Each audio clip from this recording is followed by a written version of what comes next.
우리가 오늘 함께 나눌 말씀은 다니엘서 6장 10절 말씀입니다. 제가 봉독합니다. 다니엘이 조서에 왕의 도장이 찍힌 것을 알고도 자기 집에 돌아가서는 윗방에 올라가 예루살렘으로 향한 창문을 열고 전에 하던 대로 하루 3번씩 무릎을 꿇고 기도하며 그의 하나님께 감사하였더라. 아멘. 할렐루야. 네, 귀한 아침을 허락하신 하나님께 감사 영광을 올려드립니다. 오늘 말씀의 주인공은 우리가 너무나 잘 알고 있는 다니엘입니다. 다니엘은요, 참 심지가 곧고 영리했던 사람이에요.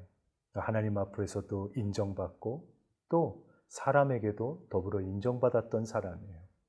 우리가 한 가지 기억해야 될 것은 하나님 앞에 인정받는 사람은 사람 앞에도 인정받아야 한다는 거예요. 간혹 보면 우리가 교회 안에서나 하나님 앞에서나 인정받으려고 하는데 세상에 나가서 사람 앞에는 너무나 아쉬운 성품과 인품으로 살아가는 크리스찬들이 분명히 있다는 사실이에요. 우리 하나님 앞에도 인정받고 더불어 사람 앞에도 인정받는 다니엘과 같이 지혜로운 귀한 호산나 교회의 성도 되길 축원합니다. 이러한 다니엘은요, 영리하고 또 왕으로부터도 너무나 큰 신임을 얻었기에 결국 총리가 되었어요. 페르시아라는 나라의 권력의 가장 중심에 있는 그런 총리가 되었는데, 당시 페르시아에는 3명의 총리가 있었습니다. 그 중에서도 수석 총리가 바로 다니엘이에요. 120개의 지역을 총괄해서 다스리는 총리. 당시에 다니엘의 나이가요, 이미 80이 넘은 노인이에요. 그럼에도 불구하고 나이가 많아도 왕이 늘 중요한 결정을 내릴 때마다 다른 이들을 제쳐두고 다니엘에게 의견을 물을 정도로 여전히 왕에게 인정받는 사람이었습니다. 왕은요, 왜 이토록 다니엘을 인정하고 신임했던 것인가? 젊은 유능한 인재들이 얼마나 많았겠어요. 정책적으로 지혜로운 자들도 얼마나 많았겠어요. 다른 것 아니에요. 다니엘은 정직하고 믿을 만한 사람이었던 거예요. 할렐루야. 거짓이 없는 사람입니다. 정직한 사람입니다. 맡겨진 일에 대해서 철저하게 그렇게 자신의 일을 잘 처리했던 사람이고요. 성실한 사람이에요. 그런 성향을 잘 알기에 그를 신임했던 거예요. 원칙대로 일을 잘 감당하고 능력을 인정받았어요. 그런데 아무리 능력을 인정받고 영리하고 지혜롭고 심지가 깊은 사람이더라도 이 다니엘에게도 반대편에 있는 자들이 있었어요. 어떻게 하면 다니엘을 저 수석 총리의 자리에서 내려오게 만들 수 있을까? 왜요? 특히 다니엘은요, 이방 사람이기 때문에 그래요. 우리로 얘기하면 외국에서 온 누군가가 우리나라의 국무총리가 되고 국회의원이 되고 대통령이 된다라고 생각해 보세요. 능력을 떠나서 먼저 이방인이라는 이유 때문에 거부감이 드는 이들도 분명히 있을 거예요. 당시에도 마찬가지입니다. 페르시아 본토 출신 정치인들은요, 외국인 신분인 이 다니엘이 그 수석 총리에 있는 것에 약점을 잡아서 그를 내려오도록 만들려고 했던 이들이 존재했어요. 혹시 다니엘이 개인적인 부패와 부정이 있지는 않은가? 또 어느 곳에서 누구에게 뇌물을 받은 사실이 없는가? 이 개인의 약점과 흠을 찾으려고 하는 이들이, 그런데 아무리 찾아도 다니엘의 개인적인 흠을 찾을 수가 없었어요. 그런데 한 가지, 다니엘의 모습 속에서 약점 하나인 것을 굳이 찾자고 한다면 그의 신앙의 문제예요.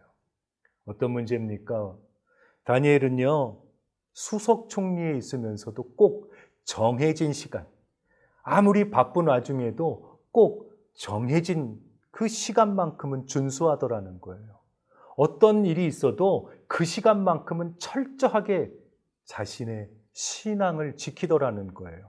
하루에 3번 예루살렘을 향한 그 기도의 시간, 이 하나님과의 시간은 어떠한 일이 있어도 타협하지 않더라는 거예요. 이러한 모습을 본 다니엘의 반대편에 있는 정치인들이요, 한 가지 다니엘을 약점을 삼아서 그를 공격할 것을 준비하는데, 바로 왕에게 찾아가서 아주 교묘하게 다니엘을 넘어뜨리려고 제안 하나를 합니다. 앞으로 30일 동안 그 누구도 왕이 아닌 자에게 기도나 예배를 하는 것을 금지해 주십시오. 그것으로 그 모습을 통해서 왕에게 충성을 다하는 그런 충성 다짐을 다시 한번 확인해 주십시오. 이러한 제안을 하는 거예요. 왕이 듣기에는 너무나 그럴싸합니다. 마음에 들어요. 나를 위한 그러한 시간들이구나. 아무 생각 없어요. 그렇게 조서에 도장을 찍어 버립니다. 이건 사실 다니엘에게는 치명적인 문제예요. 기도할 수 없습니다. 보통 사람 같으면 어떻게 하겠어요? 한 30일은 좀 자제해보자. 숨죽여서 지내보자. 지금 이 시간만 잘 지나고 나면 나중에 다시 기도하면 되겠지. 그것이 지혜로운 것이겠지. 이렇게 생각할 수 있죠. 하지만 다니엘 그렇지 않습니다. 다니엘 6장 10절에 보면 늘 하던 대로 기도합니다.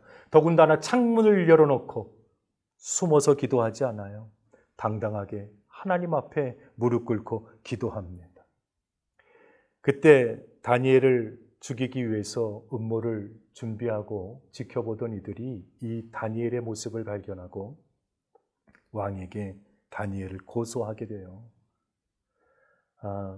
여러분, 다니엘이요, 만약에 자신이 기도하는 그 모습을 왕이 알게 된다면 자신이 죽을 수 있다라는 생각을 하지 못했을까요?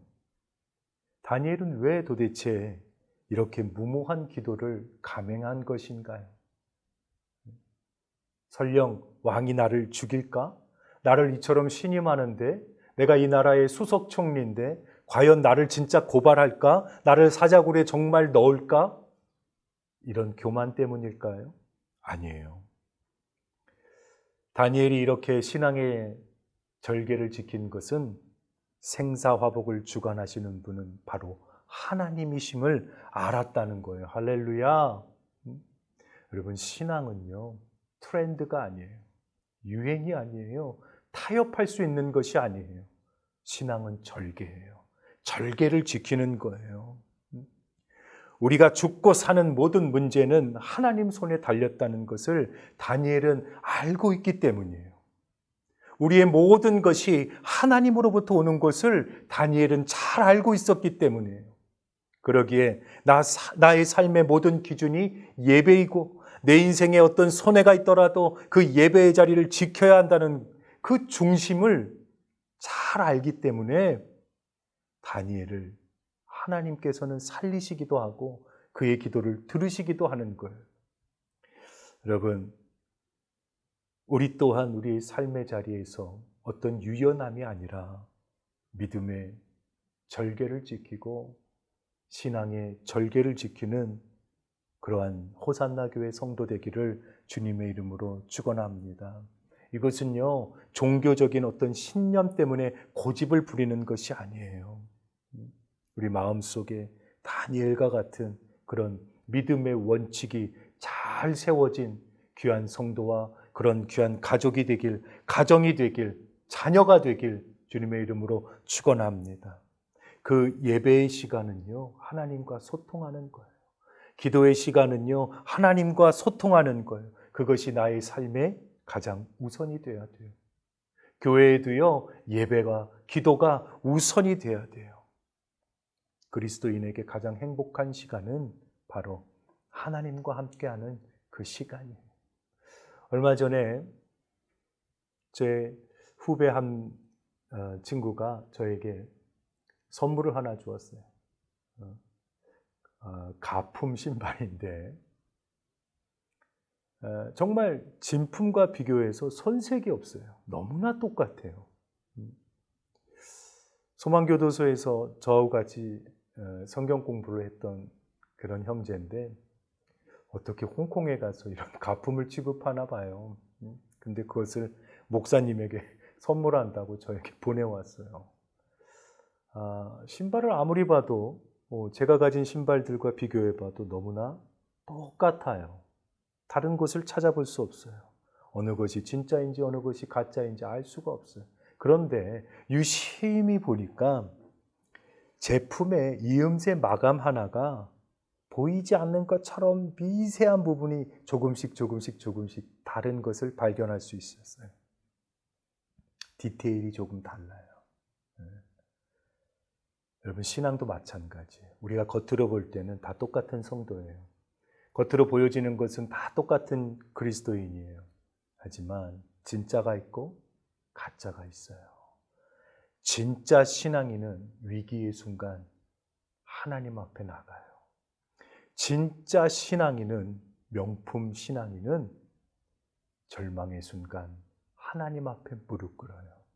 우리 삶에서 날마다 때로는 무너지고 때로는 연약함으로 인해서 우리의 마음이 낙심되고 어렵고 힘든 순간이 찾아오는 그 시간일지라도 하나님 앞에 무릎 꿇는 진품 신앙인이 되길 주님의 이름으로 축원합니다. 함께 기도하겠습니다.